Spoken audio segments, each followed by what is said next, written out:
Every one of us is unique, so just recognize it and live your dream. We all look alike, but we're different breeds. See, authenticity is the key. The key to peace and a happy life, and many more things. Yeah, that is right. I would never tell you what bad advice. Wrote this cause it's what I had to write. Cause everything happens for a reason. The rain, the wind, and the four seasons. And once I noticed this fact, everything made sense and life became more decent. Welcome to the Dealmaker Zone. My name's Stevenson and I'm your host. Tonight we're going to have two guests. Our first guest is John Schultz from Onyx Equities. They're an investment fund based out of New Jersey. They manage about $1 billion of assets, and he's also one of the premier investors in the CRE tech space. Our second guest is a gentleman by the name of Arper, who's going to demo a cool product called AR Pandora, which is augmented reality. With that, let's get right into the show. Welcome to the Dealmaker Zone, John. Thanks for having me. Very excited to be here. I'm happy you're with us. So tell us a little bit about your background. So I started out in real estate. Oh my, I'm dating myself now, but back in the 1990 time frame, and I started as a broker, real estate broker, and my family was in real estate, so I was sitting around the table my whole life listening to real estate. And what I loved about it was you could actually get out of the office. You could see how businesses operated, and I'm a people person, so to me, it was something that I felt I would love. And started out as an industrial leasing broker when I got out of college with a firm called Jacobson Goldfarb and Tansman, which was eventually purchased by Newmark, which is that based out of New Jersey? Based out of New Jersey. And I started out industrial leasing, and then I went to office leasing, and I loved it. I just enjoyed the process of helping clients and gaining clients and being value add in someone's life, and that was fun for me. How did you transition from that to starting Onyx Equities? So I always wanted to start my own company and grow something.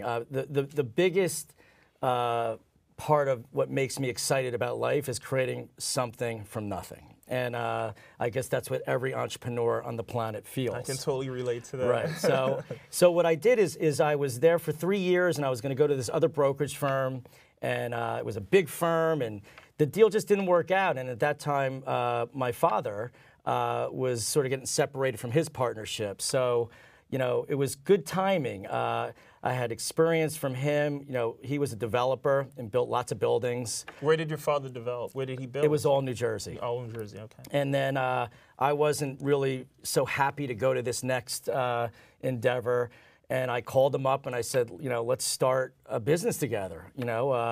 Let's do this. And we started in a shared office suite. And he and I together, and then my brother eventually came in, I think a few years later, so it was all three of us. And that's how we started that one business called the Schultz organization. I know that's a very interesting name, very creative name to have, but it worked, right? Yeah, of course. It was us. And we built up an amazing company. At that time, the RTC crashed, which is similar to sort of what went on with the CMBS market. And it was there were all these properties that the government took over and people could purchase. It was a paradigm shift in real estate. This was, I felt, one of the paradigm shifts. Why? Because the S&Ls became a government agency with billions and billions of dollars of real estate that had issues, and all the large institutions saw the opportunity. They came in, purchased notes, billions and billions of dollars worth of notes, and they didn't have any operating ability, right? So for me, that was a whole new environment of customers. So you can become the strategic partner and operator. Yeah, and I had nothing. We had nothing to lose. Like I remember, I was driving around my car doing broker opinions of value, for them, because it was something that they needed to either buy the assets or determine if they wanted to sell the assets. And the brokerage industry at that time, it was a new customer. And everybody wasn't sure of sort of how it was all going to go. And we had nothing to lose, so we dove in. So we built a great business. If you dial that business till we started Onyx, it got to 30 million square feet of assets. We had a whole brokerage company, a construction company. It was a tremendous run. So how do you transition from the bricks and mortar standard real estate business to your interest in real estate technology? Okay, so real estate is a business that's a very siloed business. I know we hear that word, but why is it siloed? Why? Because real estate's over here, it's over there, and it's over here. And it has to be managed, right? So you're not managing, like an internet company, all out of one space with people in one space, and they may have other spaces that they operate with, but it's more over a computer or a strategic plan, you know, that they have that doesn't need to have multiple people at multiple places, right? So when you have that, you need to have something that you can tie together, because, you know, if you're going to have buildings, you know, 20 miles from each other, you still need people on the ground managing them and managing them efficiently. I've always tried to use technology to sort of close that gap. And, you know, email was one, Excel was another, right? And actually what enabled me to actually grow my business to start was the advent of CoStar, which allowed me to actually be competitive with the other firms. When you were a broker. When I was a broker. Yeah. So that same premise went through all the way to operating a company that we wanted to grow. And technology is the only way that we saw the ability to actually get organized, even in a siloed way, with all these amazing applications. And I think with the consumer world and the millennials and the baby boomers sort of converging right now, which, you know, 50% of the workforce is millennials, growing up with something in their hand that allowed them to do things easier and more efficient. Yeah. And now seeing the adoption of the consumer world, where, you know, Yelp and Google, and that the baby boomer generation is using too, what I think's happening finally is you have to go there because the new workforce is going to demand those tools. But you also have to get it where the other part of the workforce can also adopt. And the consumer world has made it where now both feel they can adopt, and now I think it's transitioning in a much bigger way into business. The reason why I was asked is because I find your background interesting, right? You're a real estate operator. You come from a family of operators, but real estate compared to other sectors of the economy is kind of slow when it comes to adopting technology. But you picked up on it faster than other people in the space. And that's what I was wondering, like, why did you see the need versus, let's say, other people who might be seasoned real estate professionals? Well, I think you get used to what you know. You only know what you know till you don't know it, right? I mean, unfortunately, and most people do not like change. That's true. Okay? For some reason, I like change. I like to be on the front and forefront of things. I like creativity. And, you know, creativity is change, right? It's creating, inventing new things, new ways to work. And technology gives you that. It gives you that ability. So for me, if I was going to grow a real estate company, which we did, we went from, you know, 4 states to 11 in our business endeavors, and we have a service business and an investment business. And you have about 150 employees. Yeah, over 100. You know, I don't have the exact count. But what I noticed is, one of my fears was always, because real estate's so local, and it's so hard to get a customer and so easy to lose a customer, that, you know, as an entrepreneur, that's very important. I think in anybody's business career, that's important. And I didn't want to go too far without knowing I could handle it or watch it. I wanted to be able to sleep at night, right? And I wanted to know that I was giving the value and the service that people deserved. Otherwise, why am I in business in the first place? And what I did is I said, okay, how am I going to do this? And first, you got to get over the fear, right? In my mind, everything on the other side of fear is what you want, okay? But then I said, how am I going to do that? And it's technology, right? So I figured if I could go around and get everyone really organized with all these amazing products that are out there, from work order systems to leasing systems to accounting systems to collaboration systems of workflow and process within my company to connect it, then I would feel better that I could see what I'm growing. Got it. So you're well-versed in the CRE tech space, so tell me about what sort of software tools you use in your office to make it more dynamic and kind of take advantage of technology to leverage your business. So we just took it what a real estate operation is at its core. It's leasing, property management, facilities management, accounting, document management, asset management. That's the core, right? You get those core principles where you can actually tie them together and look and study what is going on at your company and give the people the tools internally to work through that and unclutter their heads with minutia. And you know, one of my mantras is like, let people not have to ask anyone else for stuff that they need to do their job. You want to make it easier and efficient for people to get open your brains, declutter to get the information that they need. So what I did is we went out and got solutions that we're attacking each segment that of the fit problem. that. And then what we're working on now is we have solutions that we will soon have one login, one password, one environment for everyone to work in, where when all the information is finally there, it's like Google, right? Google is searching the world of information. We should be able to, at all of our companies, at any day that we want, type in something that's important, all right, in a universal search, and find it, right? Instead of going to 6, 7 different systems, all that information should come together, and I call it the gap. So, you know, you can have a very organized silo as far as tech and information stored. Yeah. But unless, and this is where the future's going, and we have to all go there and want to go there so it happens. Once you start connecting and you could see the real information and always use your gut, but be way more strategic on how you can look at things and actually see things that you could never see before. I mean, it's unimaginable from 5 years ago to today what I can see what goes on at my company. And it actually, you know, in life is confidence. The more confidence you get, the more you'll push, the more barriers you think you could break, the more excitement you're going to give to everybody around you, right? And tools avail you of that. They don't get you there, but they avail you of what I feel gives you the ability to potentially do that. It doesn't take away anything having to do with, you know, an entrepreneur, your gut, your intuition. To me, that's what makes all of us what we are. It helps leverage what you're doing. It's a leverage point. Yeah, so there's a lot of new technology coming into this space. Some companies are tackling the finance side of it with crowdfunding. Other companies are targeting asset management, some property management. From your perspective, if you were to give advice to an entrepreneur who wants to tackle the space, what area of real estate do you think provides the most opportunity and has the least amount of talent going there to fix the issue? Okay, that's a great question. And I would say it's so hard to pick an area because there's so much to be fixed. But, you know, the leasing situation now going on, the leasing apps out there, you know, you're seeing huge adoption in that.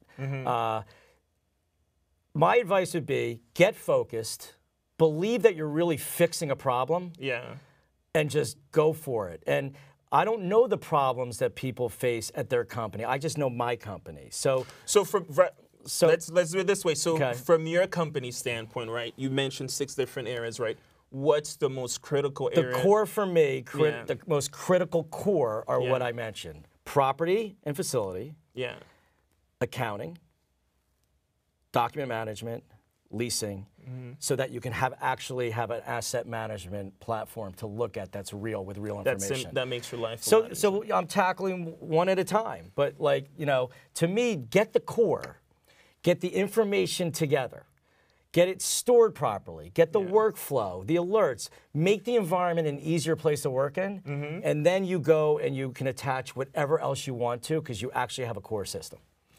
Got it. I'm going to transition a little bit. There's a movie that came out, The Intern, with Anne Hathaway and Robert De Niro, where Robert De Niro... We just did a blog on that. Yes, you did a blog on it, where he wants to get back in the workforce. He feels like he still has a lot to offer, and his boss is Anne Hathaway, who's probably like half his age. So it kind of ties into real life, what's happening, all these millennials coming into the workforce, and things like WeWork. So in terms of how the work is set up, it's more collaborative. In terms of the software that the younger generation uses, it kind of feels like the older, I don't want to say older, but people who've been there for a while may not necessarily always adjust to it. From your standpoint, what can be done to take advantage of that skill set, right, that the experienced employee might have to tie it in with the young, innovative people coming into the workforce? Giving them a chance. I think if you watch that movie, it's an amazing movie. I've watched it a couple times. It's such a heart-provoking movie to watch. Listen, we're 50% of the workforce is millennial, 50% of the baby boomers right now, right? There's so much experience, and people are living older.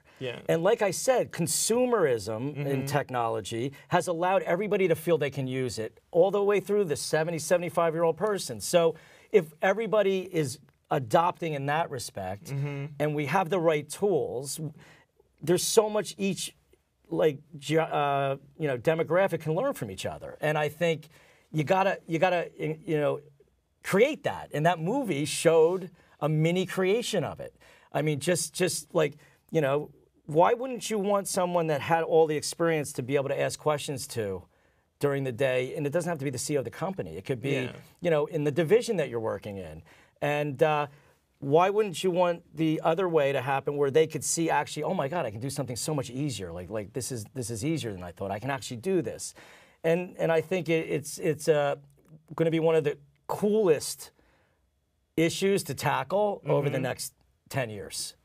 Got it. We're almost out of time, but I have to ask you about the political, we're in the political season, so about the election. So walk us through, from an investment standpoint, how do you adjust your business for President Sanders or President Trump?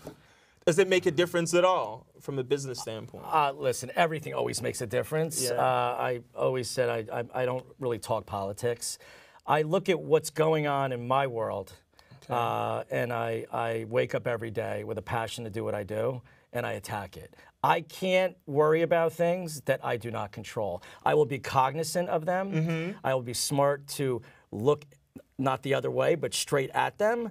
But I'm not. I can't worry about what I don't know is going to happen. I can only worry about what I do when I wake up in the morning and when I go to work. Actually, that makes perfect sense. What piece of advice can you give to a potential entrepreneur watching us right now? Like I always said, like what made me so excited about what I do and what I ask any young person coming into the business world today is like, what do you want to do? And then I ask them, well, why do you want to do that? Is that your passion? Like, why do you feel passion for that? Because I believe whatever you feel passion about, you'll be successful. And the other thing is, you don't have to think any decision you're making today is the last decision you're making in your life. Like, this is a journey we all have to go on, right? And if I ever thought I'd be sitting here talking about technology and real estate the way I am today, I would never, ever expect that. So what I think you got to do is have passion, love what you do. You know, I go on believe it before you see it type of mantra, and just enjoy it. And you know, when you're into what you do and you have passion, people feel it. They want to be around you more. They want to give you more opportunities. And I believe that I wish more people would feel that at where they work and go to work. You spend so much time there, right? That's very true. So we're out of time. Any final words, John? Or I'm so excited you're doing this show. I mean, kudos to you. Thank you. You know, we need people to hear more about this. Real estate is an industry that probably has adopted the slowest to technology and change, because it's just it's a huge market. You eat, sleep, work in it. But it's got such potential to change for the better, and we need more people like you that are coming here. This is not what you do every day, and taking the time and care and be passionate enough to be sitting here with me and talking about this. Why? Because we like it. It's, we're not here doing a deal. We're doing this because we enjoy this, and we want to help as many people that hear this as we can. So I think, that's what I have to say to end this segment. Awesome. Thank you so much, John. All right, take care. To learn more about John and his company, you can go to AnySizeDeals.com, and you can follow him at his blog. In the next segment, we're going to have Alper from Pandora talk about augmented and virtual reality.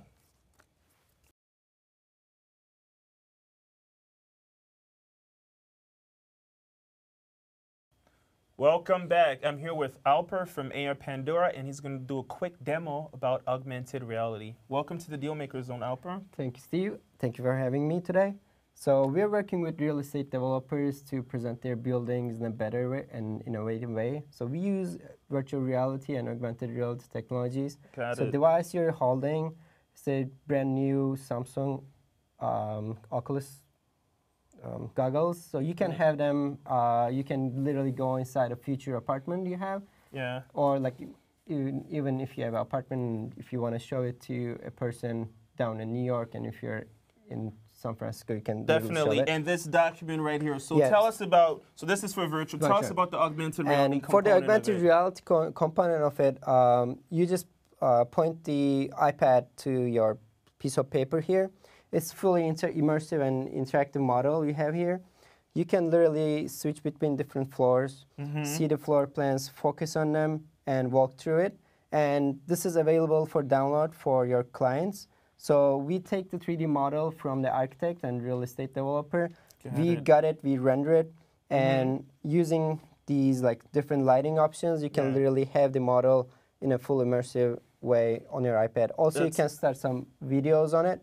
Yeah. And you can also embed your 2D renderings so that your customers can have an idea. That's actually pretty neat. And who are your main customers? So our main customers are construction companies, real estate developers, both commercial and residential. Got it, which is really cool because our first guest, John, is actually a real estate developer. So I'm going to have him come back on the set and kind of take a look at the app, which I think is pretty fascinating. How are you, John? Thank you, John. Nice to meet you. Nice to meet you. So what we have here is we have a residential commune here. So instead of having the 3D model again, we are here. I can show you the 3D model. We can switch to night view, and I can show you singular apartments, and I can focus on different floor plans. I can move between different floors. And we can also embed the video renderings into this. And you have the ability to use this and this as well, right? Yes, so you can literally go inside this community and you can walk between different apartments, and you can go to the... So John, kind of what are your thoughts when you kind of see his product? I mean, it's amazing. It's like, you know, drones and virtual technology. I mean, it's what's going to happen, right? In real estate, and what, you know, we want to lease fast. You know, we're more commercially oriented. So the two things that can hold us up is where is that person? If they're in LA and they want to take an office space in our region, they have to get here. Yeah. Which now they wouldn't. They could actually put these goggles on and walk through the space. And I believe also you have so much more marketing material that is on your person that you can explore with your clients when you go see them. And to me, it just makes everything more easier, more accessible, which is why mobile technologies are going to flourish over the next 10 years. Definitely. So thank you so much for, one more thing. What's the process? So you said you have to get the 3D model from the developer. From developer or the architect they're working with. And then they have to download an app. Yes. After we process it, it takes like 5 days. After 5 days, they'll be ready to download for the real estate agency or their clients. So, and also you can market with this. So using your already printed material, we can pop anything out and show your building to your customers. It's amazing. Well, I think it's really fascinating. So that's our show for tonight. Thank you so much for being on the show, John. Thank you for having us. And Alper. To learn more about John Schultz, you can go to AnySizeDeals.com, and to learn more about Alper and their cool product, you can go to Pandora.com. If you want to be on the Dealmaker Zone, please send us an email at show@AnySizeDeals.com, and also send us your feedback. And that's the last word. No matter how you choose to live, be yourself. Cause your authenticity is a gift, so be appreciated. Gotta be yourself, be authentic, and you see that you be free as well. Gotta be yourself, gotta be yourself, be authentic, and you see that you be free as well. Who are you really? Go find it out. Your heart will tell you what life's about. Don't believe what your mind will shout. I'm optimistic, no time for doubt.